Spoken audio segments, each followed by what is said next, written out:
Okay, let's see. We're on 10 o'clock. Okay,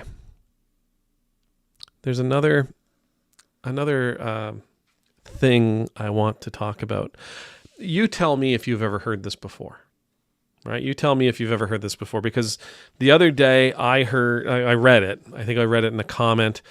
Somebody had made a statement about how we should be encouraging government to help people. I think it was around the whole Medicaid, Medicare, Social Security conversations that have been happening over the last few months, especially when it comes to the budget and should we cut this, should we cut that. As a matter of fact, it might have been on one of Bell's videos, Bell of the Ranch, that someone made a comment about, we should be providing, and then someone's response was, I ain't never read anywhere in the Bible where the country got to spend my tax dollars on feeding people.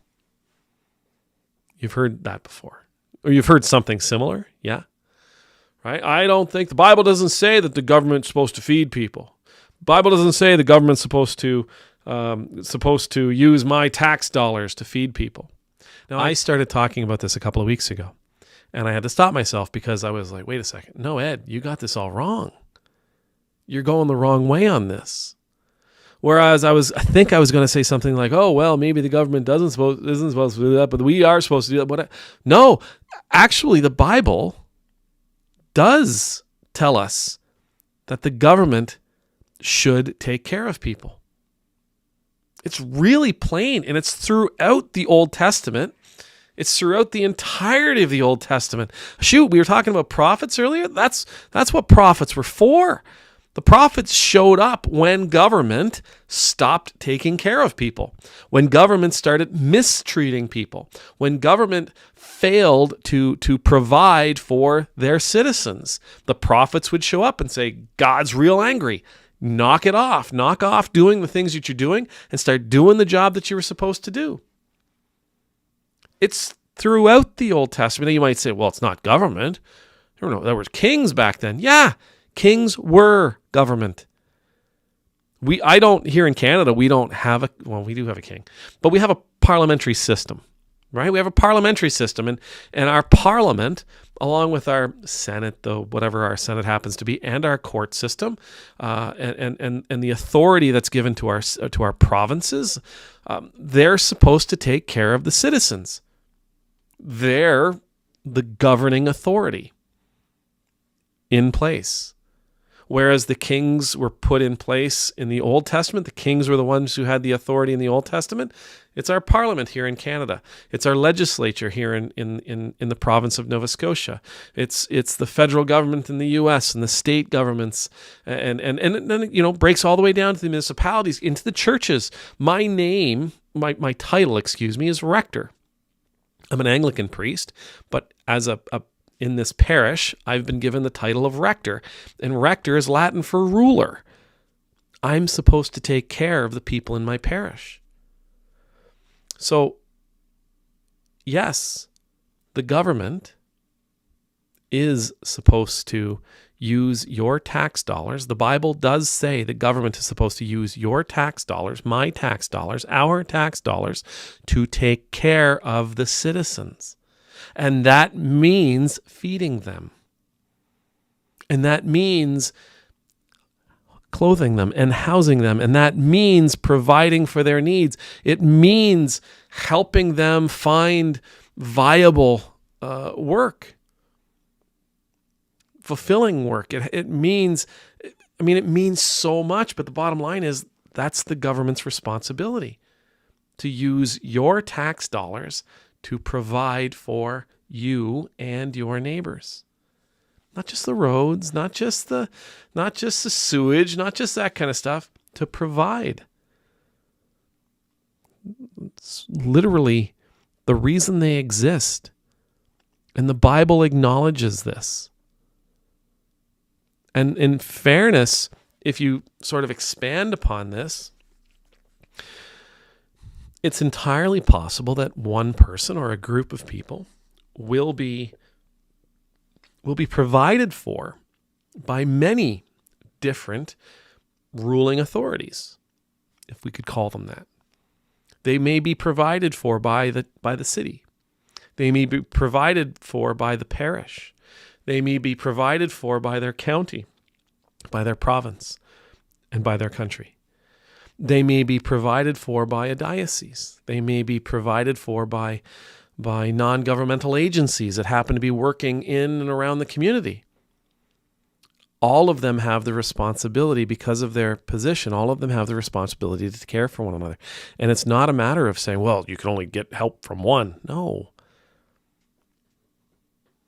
We're all here to help, because that person is a member of all of our various groups. I mean, I understand the purpose here, right? I understand the meaning behind this. It's basically, I don't want my government spending money on people that I deem to be unworthy. I don't want my government spending my hard-earned tax dollars on people that I don't think are worthy of assistance. At the end of the day,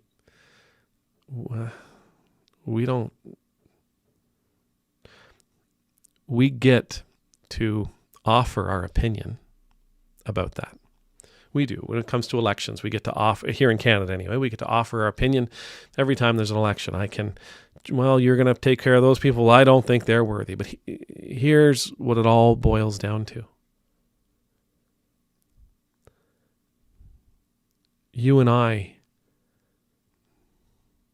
don't get to choose who God thinks is worthy. You and I don't get to choose who God thinks is valuable. You and I don't get to choose who should or should not be assisted. We provide, we pay our tax dollars with the full understanding. We should pay our tax dollars with the full understanding that our government, the governing authority that we're sharing those dollars with, are going to use them to take care of others. Whether we think they're worthy or not, the government's going to take care of them because they happen to exist within within the sphere, within the circle that government, within that circle of the geographic area that government looks after. And not for nothing, but we should be incredibly grateful. We should be incredibly grateful that governing authority maybe ignores who it is we think is worthy, because one day it may come down to, I need that help. It may come down that we need help from the government. And if we've set them on a path where we have asked them, demanded them to deem one person or another as worthy or not, that one group of people as valuable as or not, then it may very well end up that a government finds its way into power who deems you and I to be unworthy. And around here, there's an old saying: You're up the creek without a paddle.